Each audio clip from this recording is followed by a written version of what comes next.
This all started when I suspected my brother-in-law was visiting my home when I wasn't around.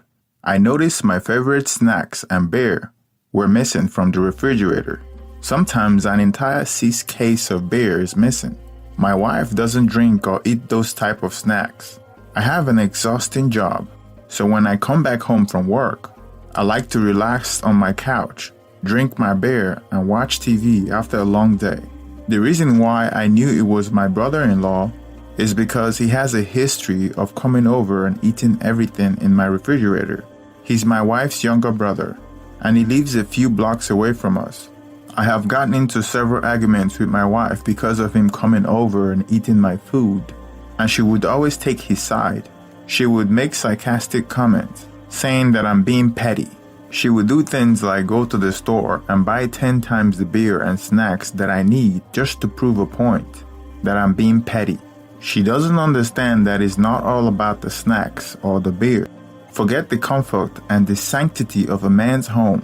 It's about the principle of returning home and finding your things the way you left them. She will say that I'm selfish. She knew that word triggers me a lot because my ex-wife calls me selfish and divorced me and took my kids.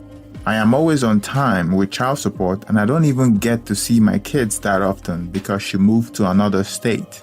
I would admit that I'm a little OCD sometimes and don't like people messing with my stuff. However, I don't see anything wrong with me not wanting people to come around, family or not, and mess with my stuff, especially in my own home.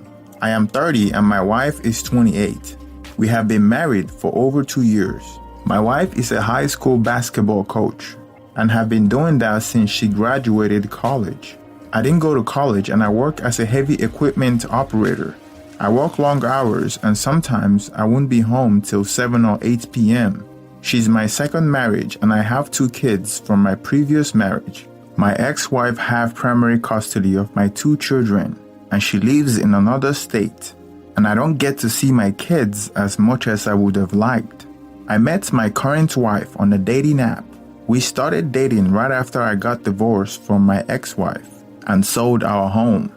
I moved in with my current wife because she already had a home, and at that time I was living at a motel when I separated from my ex-wife. The first year of our marriage was the honeymoon phase, and after that year we started having problems. Our bedroom life started to slow down. She seemed disinterested with being intimate and would turn me down when I initiate. We went from being intimate 4 times a week to barely doing it once a week. Additionally, I got tired of her family members interfering with our marriage, and she would also take their side in any argument. About 6 months ago, I got into a big fight with my wife because I got tired of her brother coming over to my house and raiding my refrigerator, eating all my stuff. So I went to his house and got into it with him. Well, my wife got wind of it, and we got into a huge fight. After the fight, 3 things happened.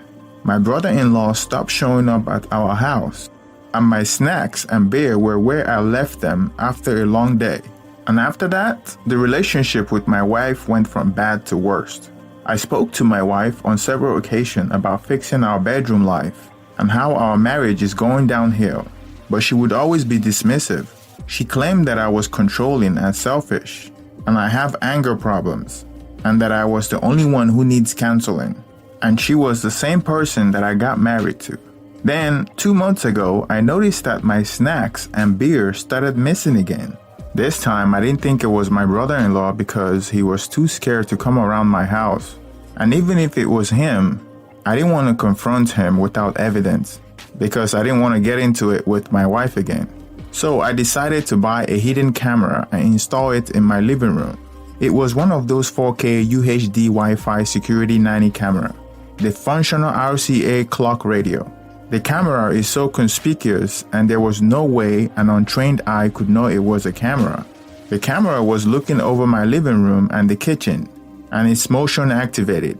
I also bought a 400 gig micro SD card that stores footage for almost a week, since it only records when the motion is activated. After a week of installing the camera, I kept checking on my phone whenever the motion is activated, but all I saw was my wife going about her day. I even forgot all about the camera. The SD memory recycles every week or so.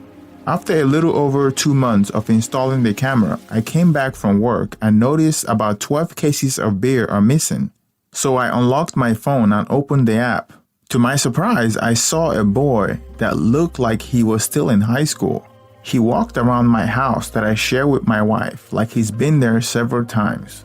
Went to my bedroom, and I was sure he was intimate with my wife in my bedroom. Minutes after he went to the bedroom, he ran out with his shorts on to get something from the refrigerator, and then returned back to the room. After what seemed like eternity, my wife came out of the room without her bra on and got some ice from the fridge and went back into the bedroom. I was stunned. I couldn't believe what I was seeing. I was so sick to my stomach. I figured this was one of her students. This is so sick. I had so many questions. My wife was home at the time I saw this video. I went into the bedroom and immediately confronted her. She claimed that it was just one of her students that she was helping with his homework. I responded by asking her if our bedroom was her classroom and if she normally helps her student without her bra on. She went silent. She started begging me to forgive her. I told her that we have passed the forgiveness phase and that our marriage is over. She begged me not to leave her, and I went into the bedroom to pack my things. The house was more of hers than mine. She owned the house when I got married to her. She just added me to the deed, and I was helping her with the mortgage payment. After packing my bags, I changed my mind and decided to stay in the house for the night. She was crying and begging me not to leave her. She claimed that it only happened once, but I don't believe her. She confessed that the affair started after weeks of him begging her for alcohol and flirting with her. He wanted the alcohol for himself and his friends. She said that she refused at first but later gave in, and they soon started testing each other, and then that's how the affair started. I told her that she could go to jail for what she did and what got into her, and she said that she didn't know and that she was sorry. I slept on the couch that night and told her that our marriage is over.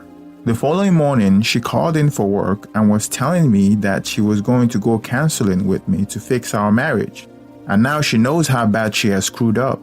I told her that we have passed that point and I have to get ready for work. While I was driving to work, I was feeling hurt and humiliated.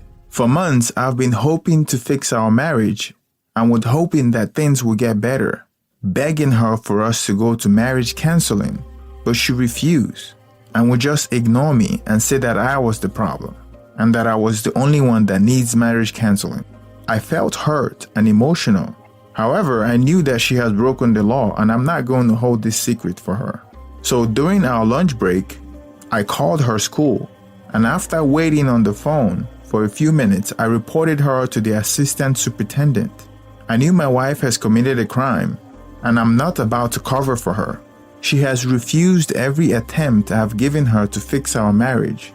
She denied me her husband, and yet she carried a physical relationship with someone twice her junior in age, something she knew was a crime.